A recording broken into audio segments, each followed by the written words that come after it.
সাংবাদিকবৃন্দ, আজকে 50 বছরে যে কথা বলা হয়নি সেই কথা বলার জন্য এবং আপনাদের সাথে মত বিনিময় করার জন্যই এই সংবাদ সম্মেলনের আয়োজন করা হয়েছে।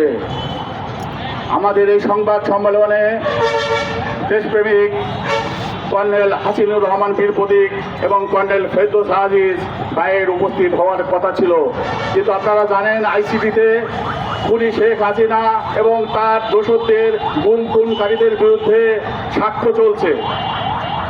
সাক্ষ্যর সময় বেড়ে যাওয়ার কারণে ওনারা এখানে 3টার মধ্যে আসা কথা, কিন্তু উনি টেলিফোন করেছিলেন সাক্ষ্য দেওয়ার সময় বেড়ে যাওয়াতে সাক্ষ্য দেওয়া শেষ হলে সাথে সাথে উনি আইসিটির কাছে চলে আসবেন। আমি আপনাদের যেহেতু অনেক জায়গায় যেতে হয় সেই জন্য আমি আপনাদের প্রশ্নের উত্তর দিচ্ছি। এর মধ্যে যদি উনি চলে আসেন, আপনাদের কোনো প্রশ্ন থাকলে কথা বলবেন, না থাকলে আমরা অপেক্ষা করব। ওনারা আসলে আপনারা যদি কেউ থাকেন তখন অবশ্যই আপনাদের বিভিন্ন প্রশ্নের উত্তর দেবে। আমি এখন যেটা বলতে চাই যে আপনারা দেখেছেন আমি প্রেস ক্লাবে প্রকাশে বলেছিলাম যে কীভাবে হত্যা করা হয়েছে। আগস্ট বিপ্লবের নায়ক মেজর বজলুল হুদাকে জবাই করে হত্যা করেছে। কর্নেল ফারুককে, কর্নেল শাহরিয়ার রশিদ খানকে, কর্নেল একে মহিউদ্দিনকে নৃশংসভাবে হত্যা করা হয়েছে, যার খবর এখনো পর্যন্ত 4 দেওয়ালের মধ্যে আছে, এখনো বের হয়নি। আমরা সরকারকে জানিয়েছি যে এটা তদন্তপূর্বক এর বিচার কার্য শুরু করা হোক।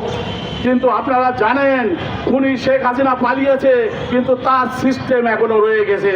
এই সিস্টেমের কারণে আমরা এগুতে পারছি না।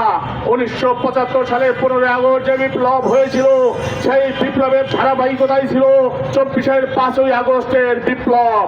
কিন্তু 15 আগস্টের বিপ্লব যেভাবে হাতছাড়া হয়ে গিয়েছিল, 90-এর গণ অভ্যুত্থান যেভাবে হাতছাড়া হয়ে গেছিল, 24-এর 5ই আগস্টের বিপ্লবও একটি শ্রেণী কুক্ষিগত করে নিয়ে এই বিপ্লবকে ফুলুণ্ঠিত করতে যাচ্ছে। কিন্তু আমরা স্পষ্টভাবে বলে দিতে চাই, 75-এর হাতিয়ার গর্জে উঠবে বারবার, 75-এর হাতিয়ার গর্জে উঠবে আরেকবার। যদি এই 75-এর হাতিয়ার 75-এ গর্জে উঠেছিল, 24-এ গর্জে উঠেছিল, আবারও এই ভারতীয় দালালদের বিরুদ্ধে, ভারতীয় আধিপত্যবাদের বিরুদ্ধে গর্জে উঠবে ইনশাল্লাহ। তার আগেই আমি এই সব দালালদের অনুরোধ করব, সোজা হয়ে যান, নাহলে সোজা হওয়ার ওষুধ কিন্তু আছে।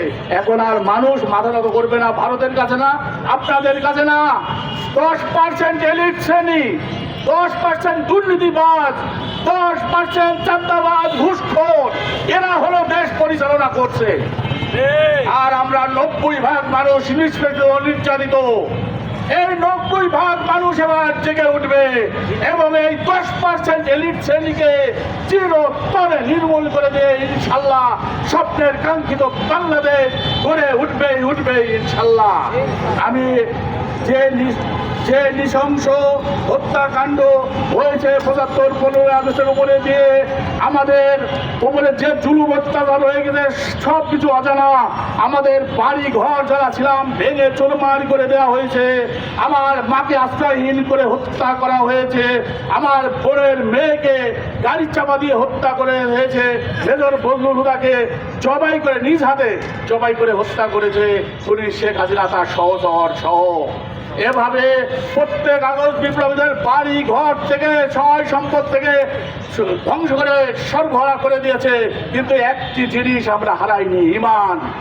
আমরা ঈমানের বলে বলিয়ান হয়ে এখনো বেঁচে আছি এবং এই আগস্ট বিপ্লবীদের স্বপ্ন বাস্তবায়ন না হওয়া পর্যন্ত আমাদের সংগ্রাম চলবে ইনশাল্লাহ। আমি আপনাদেরকে আর বেশি অপেক্ষা করাবো না, আমি মূল বিষয়ে চলে যাচ্ছি।